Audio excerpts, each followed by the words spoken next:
Alpha Omega.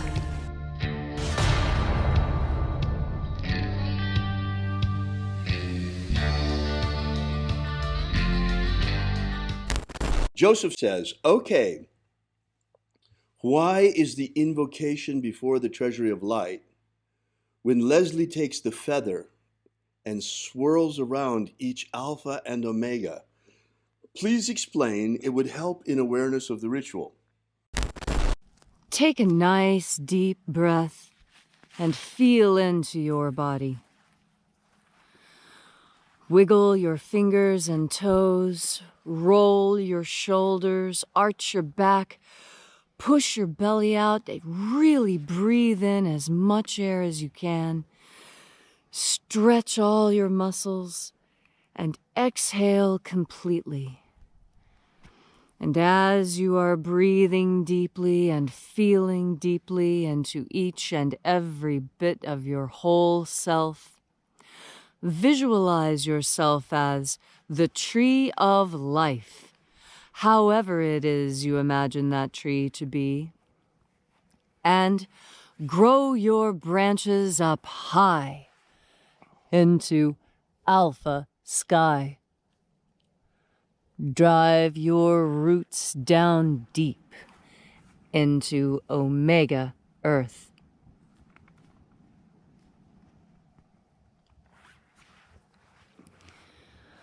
I call on you in the east, Alpha.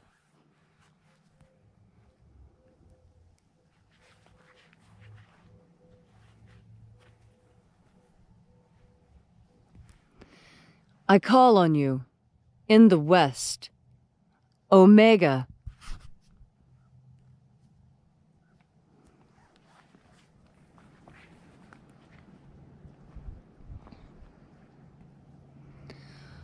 I call on you in the north, Alpha.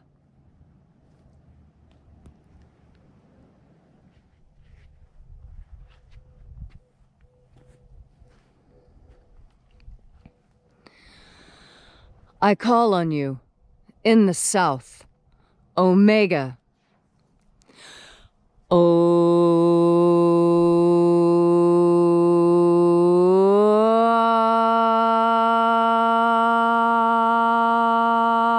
Alpha, Et Omega. the beginning And the end. and the path of the sun between, birth And death. and the path of life between. I am the Alpha. And the Omega.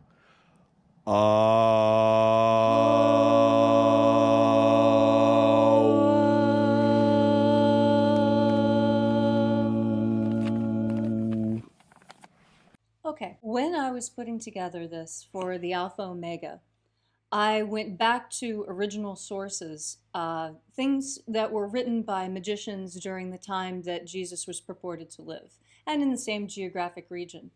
And I read through 500 or 600 different rituals and spells and different magical procedures, and noticed that there was a definite pattern, a pattern very different from that which we use today. Today, magicians, when casting a circle, will go from one direction and then move through them. You see, going from east to south to west to north. That definitely was not how things were done during Jesus' time. In Jesus' time, what was common was to use opposites.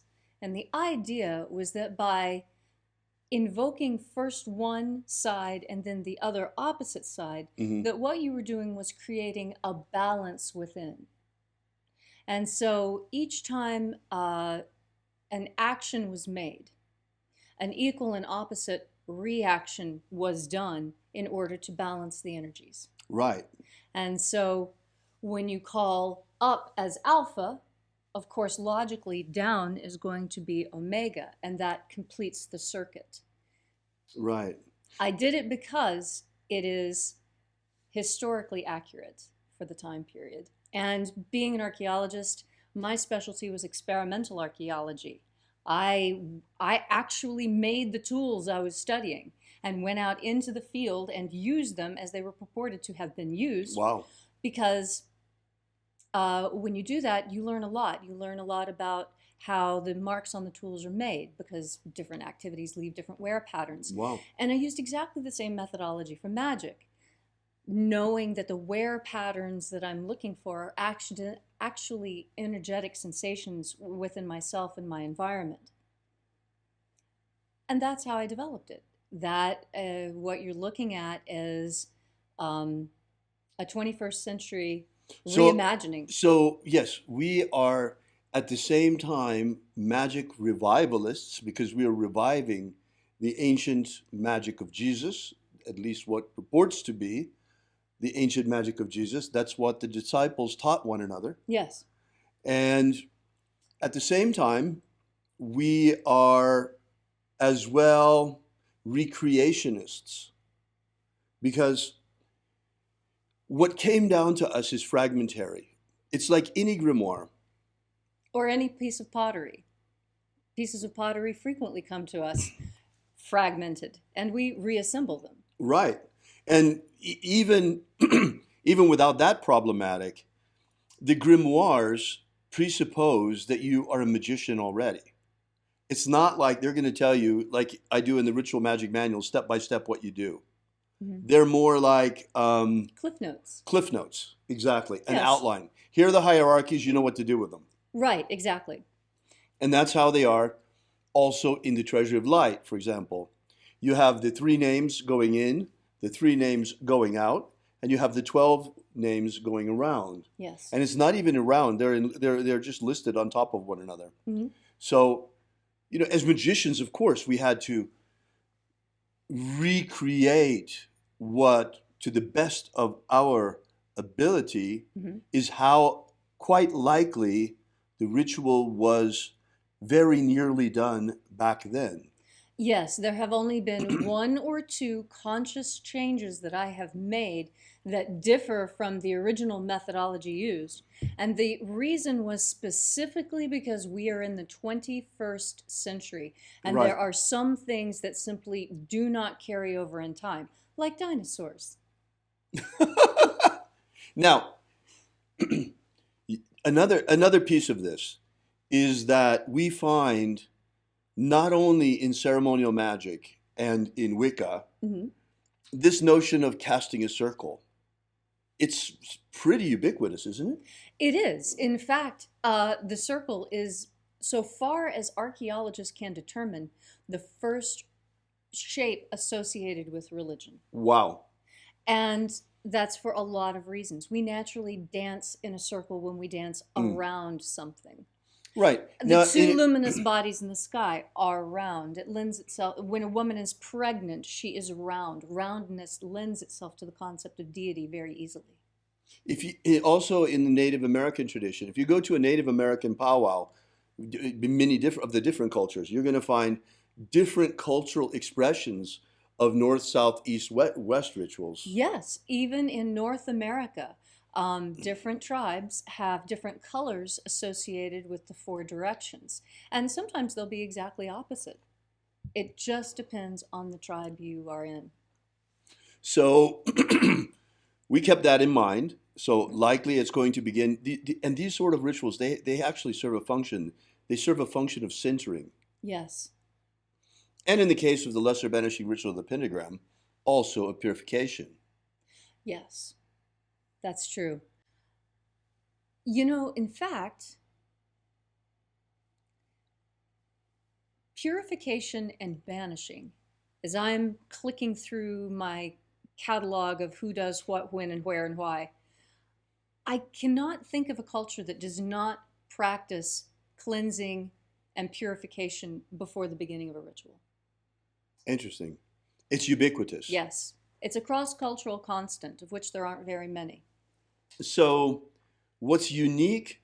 Well, it's not unique, but Leslie's correct. You do see in the time period, you see lots of things like this. Yes. Like, for example, there are several different rituals you can find in the Greek magical papyri, or the PMG, they call it for short, among scholars, that have these rituals that are in the north, south, east, and west, and above and below. Yes. Also, the Rose Cross ritual Mm-hmm.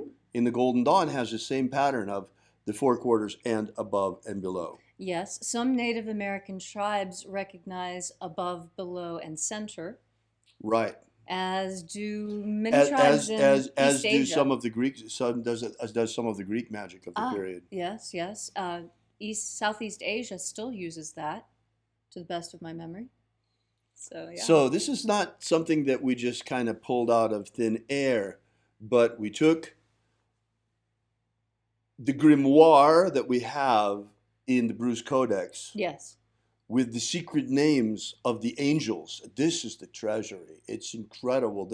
The secret names to call them. Yes. He left them to us.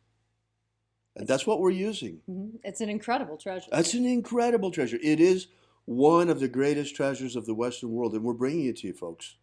What I find so fascinating about it is, as an archaeologist, looking at all of the different materials that are available for that time period, and just seeing how, what's the word? Drowned in magic everyone was at that time period. Magic was ubiquitous. It was everything. Magic was as important as money and was talked about and used as frequently. Right. The other thing that's really unique about that ritual, that the way that you created it, Leslie, and that we practice it in the Alpha Omega, is that rather than working in a circle, it works with opposites. Right. It works north to south, east to west, above to below. Yes. So what's very interesting there is what you're doing. What she's up to is she's creating with this part of the ritual. She's opening both the solar current, the path of the sun, from east to west, and the magnetic current, the path of the earth, from north to south. And a cosmic current. Yes. From above to telluric, a cosmic telluric current as well. Yes, and you literally become the connection between heaven and earth in that moment. So this is the meaning of the Alpha Omega ritual. That can be used in opening, it can be used in closing. Use it as much as you like. You're welcome to. You know, it's our gift to the world. Yes. Oh, he asked about the feather. Oh, right. That's correct. Would you like to say something about that? So I should say something about the feathers. How about you get it? Of course. So these are the two feathers that I use most often. And they're both turkey feathers. It's just this one has been painted to look like a golden eagle, and this one has been left natural. Now, the reason for using a feather was actually quite conscious. Oh, by the way, if people would like to get feathers like this, I mean, because, you know, eagle feathers are illegal. It's not possible for us gringos, to have eagle feathers, unless part of the Native American church. And these are the next best thing. It works just as well. It is painted turkey feathers, and if someone is looking to find a great imitation eagle feather so that you can use the energy of eagle and yet legally, it's where Crazy Crow Trading Post. Crazy Crow Trading Post. You can find them online. It's a Native American trading post. They have really, really great stuff. In fact, it's where I get all my replica materials. I make quite a few replicas, museum-style replicas of different artifacts that are really popular. And that's where I get my materials for making those things. Very authentic, very accurate. Reproductions, reasonably priced. It's fantastic. Right. Now, the other thing, as long as we're talking about the magic of Jesus, I'm just going to make this real brief because we want to take some more questions. But as long as we're talking about this, in addition to the treasuries of light, there are the baptisms and a ritual for the forgiveness of sins. And there's a system for ascension, for rapture, rising through the 12 planes into the kingdom of light. So that's what's in the Bruce Codex. That's what the whole system entails. And we will, as time goes by, be making more and more of this system accessible to the public in a way that's easily usable by a lot of people? Yes, I have been working on rewriting and sculpting. And making it accessible. Yes. Thanks really for asking that. It's really a labor of love, getting up every morning and getting out there. And Leslie is really so disciplined. She's getting the fire going for us as well in the morning lately, so that It's a lot of fun to it's start not fire. quite as cold as as it's been. Yeah, you would be surprised how that fire actually keeps us quite warm when we're out there. I don't know if you noticed this morning, but this morning it was so cold we actually came around to the other side of the fire to purposefully stand in the smoke. Because, you know, whichever way the smoke is blowing, that's also which way the heat is blowing. So.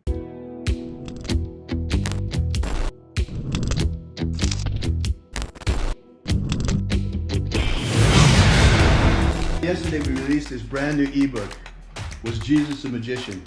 Give you the basic background of the rediscovery of the lost books of Yahweh, how it happened, why they were repressed, why it is that the magic of Jesus was nearly destroyed and wiped from the face of the earth, and the miracle by which it survived.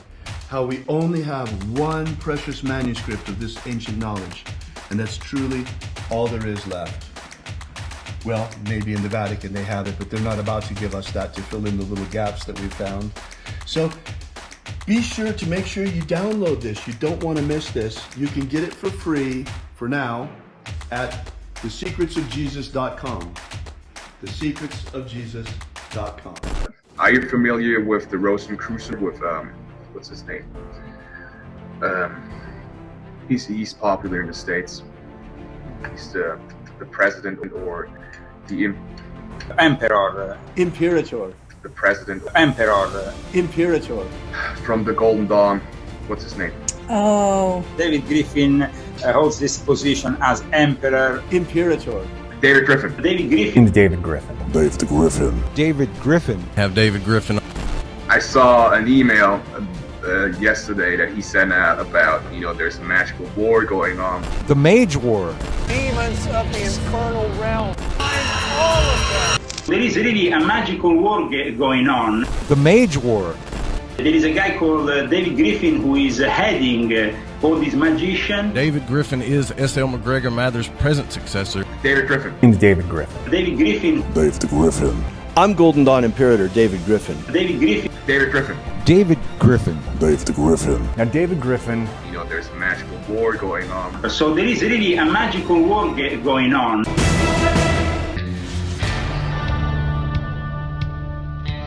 Alpha Omega.